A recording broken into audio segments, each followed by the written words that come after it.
Hello everyone, myself Abhishek, and today we are going to discuss about silicon wafer processing.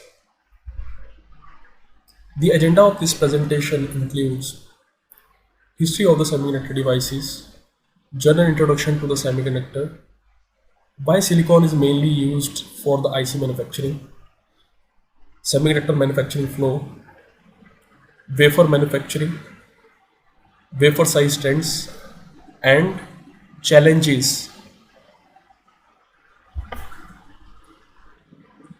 Now, if we come to the history of the semiconductor devices, in 19th century, first ever solid state rectifier has been developed. Then later on, in 1907, the application of crystal detector in radio sets is introduced.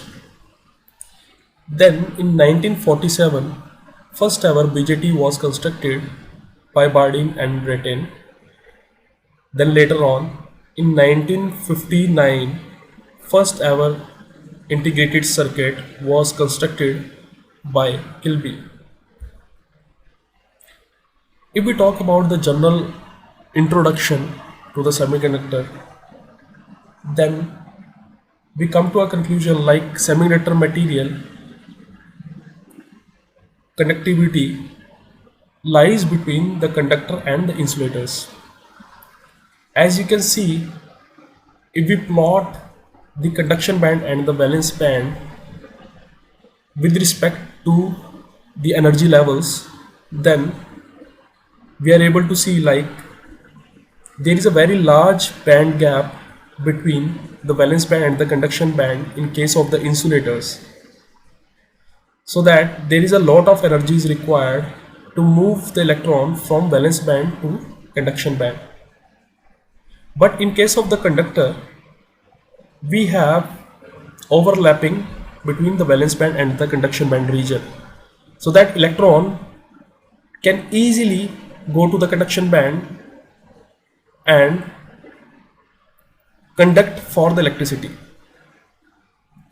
Now, semiconductor names, as name suggests, that its conductivity lies between the insulator and the conductor.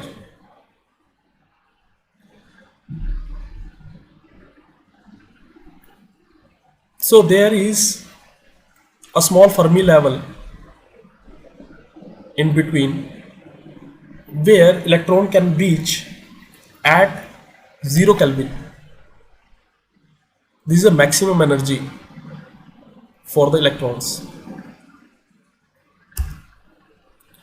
Now, next question arises like why silicon is mainly used for IC manufacturing industry. Now, one of the most important property of silicon is this is a semiconductor, which means like it conducts the electricity under such conditions and act as an insulator under the other conditions. The conductivity of the silicon can be controlled using a process called doping. So there are two types of dopants are available, which is p-type dopants and n-type dopants. So for an example, the p-type dopants is boron, n-type dopants are for phosphorus. It is also even most common element in earth crust. The abundance of silicon allows it to be extremely affordable and appealing because of its availability. Now there are different types of silicon is available, which is divided into the three categories: amorphous silicon, polycrystalline silicon, and single crystal silicon. As you can see in figure 1 that there is an irregular arrangement. If we consider like dots are as atoms, then we are able to see that there is an irregular arrangement of atoms. That's why it's called as amorphous. So pure amorphous silicon was first prepared by John Jacob in 1824. If we go to the next image, the B, this is a polycrystalline silicon where we have the different molecules in which silicon atoms are aligned in a particular orientation. So this is known as the polycrystalline. Means there are different molecules are there which are crystalline in nature. Third one is the crystalline single crystal silicon, in which every atom is oriented in a particular direction. So first ever crystalline silicon was prepared by Henry in 1854. If we talk about the crystal structure of the silicon, its unit cell consists of 18 silicon atoms, which is having weak bonding along the cleavage planes.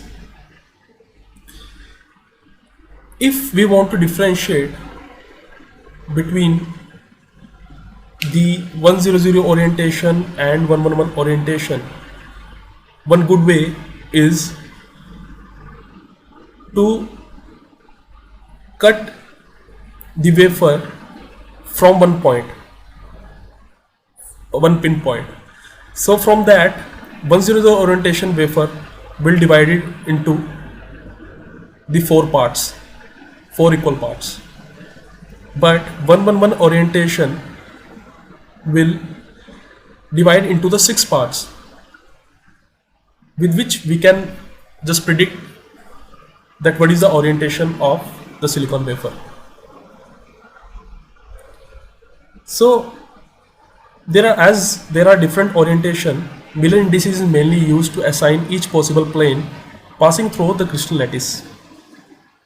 As you can see here, we have the three planes: 100 orientation, 111 orientation, and 110 orientation. Now, the semiconductor manufacturing process consists of, and it starts from the first wafer manufacturing. Once wafer is manufactured, then after that it is processed with the different instruments like deposition or epitaxial growth, photoresist development, then photolithography for making the pattern, then etching to remove the material, then strip to remove the photoresist, then diffusion and implantation for doping process, and in this way we can also change the conductivity of the material. Then CMP, which is mainly known as chemical mechanical polishing. This is mainly used for planarization process. Then once we are done with these processes again and again, then the next step is the packaging. First wafer is test, then wafer is diced into the small ICs, then die bonds are made, then wire bond are made on the pads, then encapsulation is done, and then reliability test is carried out to check its sustainability. So if we talk about each and every step of the semiconductor manufacturing, then it starts from the silicon manufacturing. So there are many processes by which silicon wafer is manufactured. The first one, which is most commonly used, is CZ method, that is Cholesky method. And with this method you can directly create the ingot, which is then cut into the different slices, and then after that different process is carried out to planarize the silicon wafer. Once this part is done, then some other semiconductor process has been carried out for the IC manufacturing, that is photolithography, in which wafer is processed with the photoresist. A photoresist coating is to be done on the wafer using the spin coating method. Then after that wafer is exposed to the UV radiation with the help of the mask, and whatever the pattern on the mask, photo mask is there, that will be imprinted on the silicon wafer, and then it is processed in the developer solution and dip into the developer solution, and required pattern will be formed. So there are mainly two types of photoresist are there. One is a positive photoresist and another one is negative photoresist. Positive photoresist is mainly used for, so in the positive photoresist, so when it is exposed to the light, then in the exposed area its bond get weak, so that when you will dip into the developer solution, exposed regions is removed. In the negative photoresist, the exposed regions will get solidified and make tight bonding, and the remaining unexposed regions will dissolve into the developer solution. So this is the main difference between the two. Now the next part is the oxide growth and removal. So for the oxide growth there are different methods are there, that is CVD process are there for the oxide deposition and growth, and there is a slight difference between the growth and the deposition. That is, in the growth dry O2 is introduced in the chamber, CVD chamber, and it consumes the silicon for creating the SiO2. So the consumption will be nearly 44% of the silicon. Then next step is the oxide removal. So once it is deposited, then for the etching, different methods are there for the etching, oxide etching. So it can be dry etching or it can be wet etching. One another method is also there for oxide growth, that is a local oxidation. So local oxidation is mainly used for the isolation purpose. Now next step is the diffusion and the implantation. So diffusion and implantation is mainly used for the doping purpose and to change the conductivity. In the diffusion process, a particular dopant is introduced, and at a very high temperature it will penetrate into the silicon, but the temperature range is very high as comparable to ion implantation. In ion implantation, to increase the depth of the doping, different energies is used. So higher will be the energy, higher will be the penetration depth. For the shallow junctions, mainly ion implantation is used. Now we will be discussing about the main topic, which is the crystal growth and the wafer manufacturing. So for the fabrication of the silicon, the first part we need is the quartz or silica, which consists of the silicon dioxide. Then SAD contains many tiny grains of quartz, which can be artificially produced by combining silica with the carbon in the electrical furnace. This multigrade silicon, which is formed after this process, will be broken and reacted with the HCl.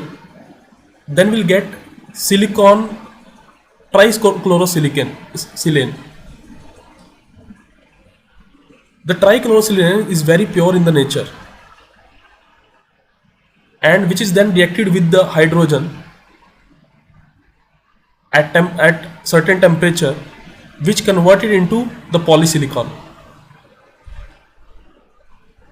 and it is very pure in the nature, which is the purity is approx 99.9999%.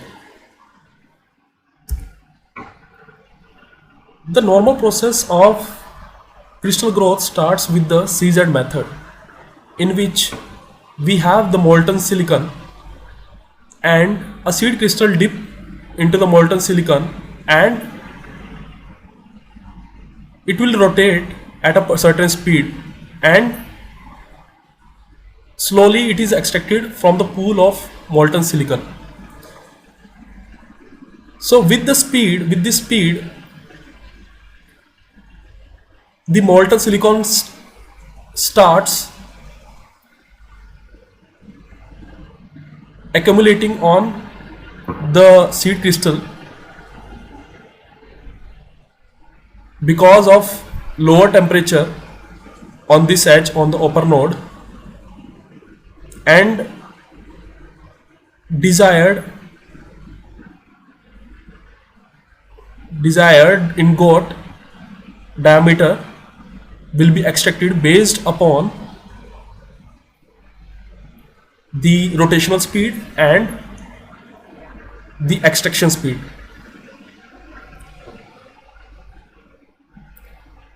The wafer orientation mainly depends upon the orientation of the seed crystal. As you can see here, it is connected with the seed crystal here, and we have 1 to 2 meter of ingot in the length and a certain diameter, which depends upon the rotational speed and the extraction speed. There are several processes which has been carried out after this, and 1 to 2 meter ingot can lead to hundreds of smaller pieces called wafer, and each wafer yield hundreds and thousands of ICs. Now next step of wafer manufacturing after we'll get the ingot is, first wafer is sliced into small thickness wafers. Then these wafers are sorted by the thickness. Damaged wafers are removed during the lapping process, in which a particular wafer is assigned to a particular thickness. After polishing, once polishing is done and certain size or thickness will get, then it is proceed for the etching in the chemical solution, which remove remaining crystal damage. After the etching process, if there is no crack on the wafer, then it is proceed for the polishing, and smoothing the uneven surface, which is used for further IC processing. Now there is a wafer size trends, and first in 1 inch wafer first introduced in 1960s. Then there is a proper trend of 2 inch, 3 inch, 4 inch, 5 inch, then 6 inch, then 8 inch wafers up to the 12 inch. And there is a recent development of 450 that is 18-inch wafers, which is proposed, and many companies are working on it. So there is a multiplication of 1.5, as you can see, from 150 to 200, then 200 to 300, then 300 to 450.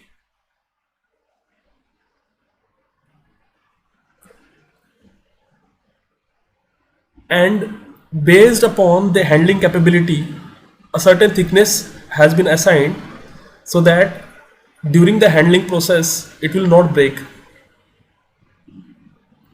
So some mechanical test has been carried out, and based upon that a particular thickness is assigned to the particular wafer. Then there are certain challenges in the wafer manufacturing. So first challenge is the high initial investment. There are some other problems pertaining to handling and processing, as they are very thin and require the external mechanical support. When we move towards the higher diameter silicon wafers,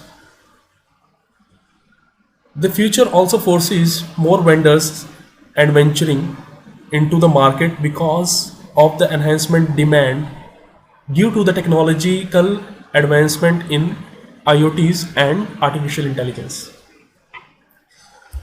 So there is a small video which shows the silicon wafer manufacturing process, which will give you a deep idea.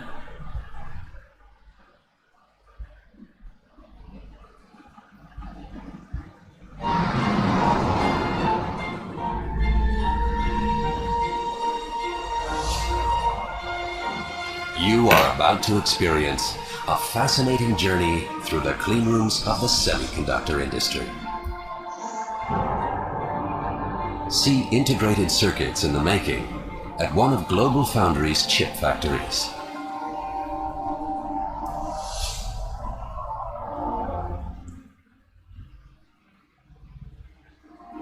Let our experts walk you through the nanocosmos of the atom.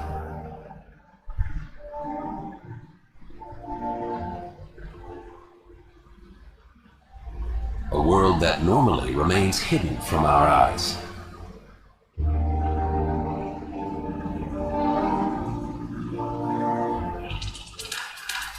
In the beginning is the circuit diagram.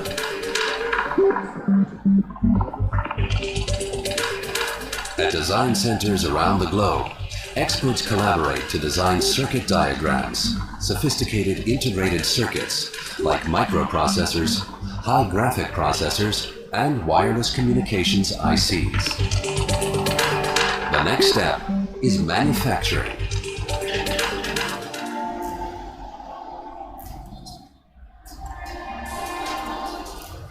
The disk substrates for the microchips are made from quartz sand and are called silicon wafers.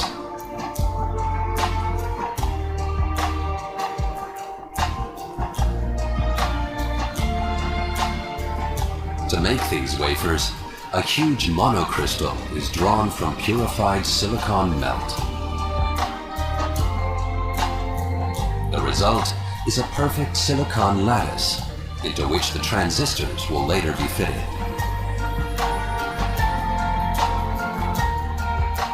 However, impurities pose a threat to these flawless silicon crystals.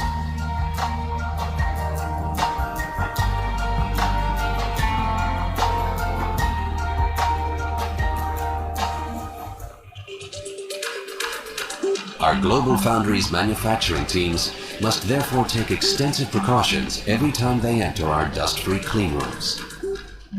The result? Our wafers are fabricated in an environment that is more than 100,000 times cleaner than an operating theater.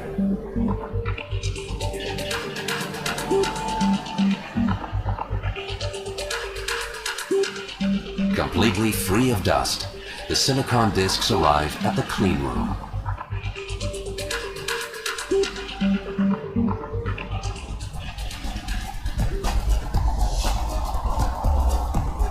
Here, 25 wafers are packed into each hermetically sealed container and sent off on a journey that will take them through hundreds of manufacturing steps.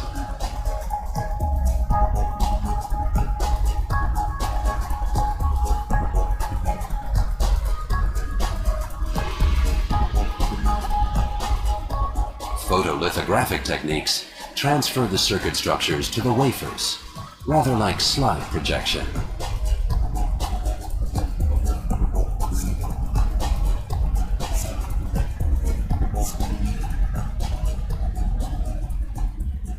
The key to this whole process is a solid mastery of light.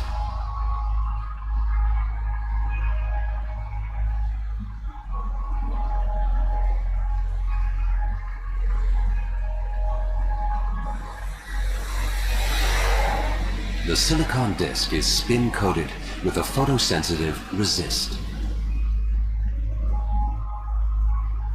UV light transfers the circuit structures depicted on a mask to the wafer.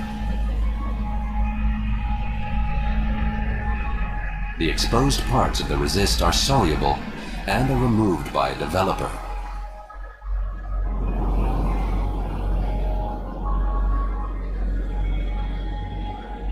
The transferred structures can now be used as a template. The unprotected parts of the water surface are etched away. The structures of billions of small current switches are generated on each wafer, tiny transistors.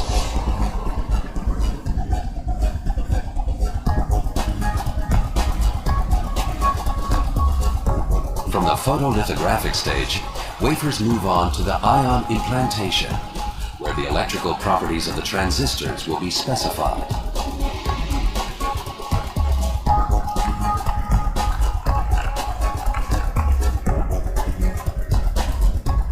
Here, the engineers make good use of one of silicon's most important properties. Silicon is a semiconductor, which means that its conductivity can change via a high precision emplacement of so-called dopant atoms.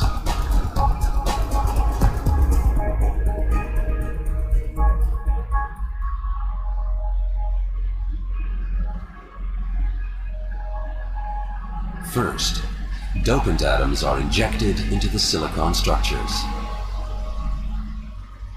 These atoms then distribute randomly in the silicon lattice. At high temperatures, the doping atoms become flexible and take on a fixed position in the atomic structure.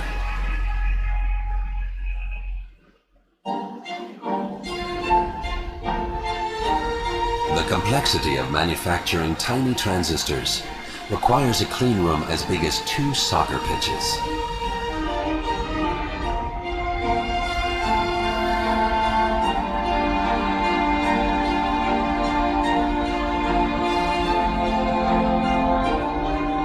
While our people monitor the complex processes, automated manufacturing itself always takes place within hermetically sealed production lines.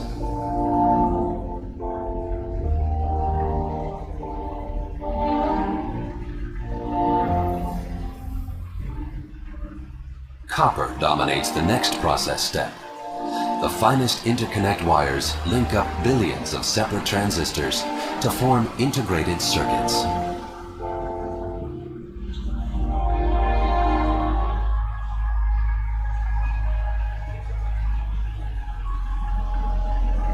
Before that can happen, however, cleaning is essential for wafers, as particles lurk at every stage in the manufacturing process.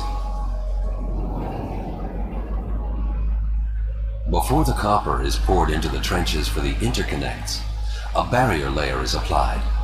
It helps to avoid short circuits and guarantees reliability.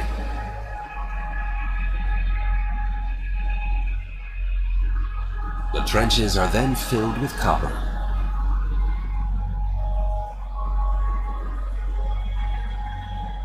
Finally, the excess copper is ground down to the edges of the trenches. This insulates each interconnect from the others.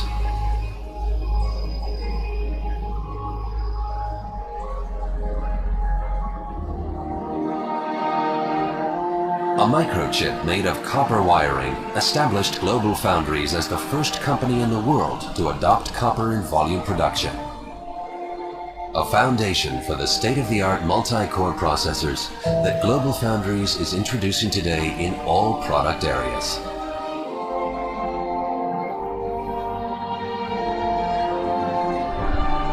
To keep us on the leading edge of the world's chip makers, electron microscopes constantly monitor every step in the manufacturing process, down to the atomic structures of each individual transistor.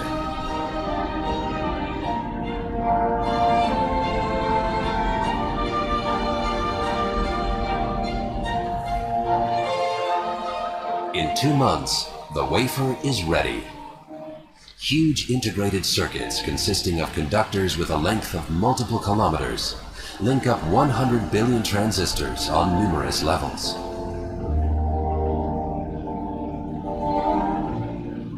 And that in a space no larger than a fingernail.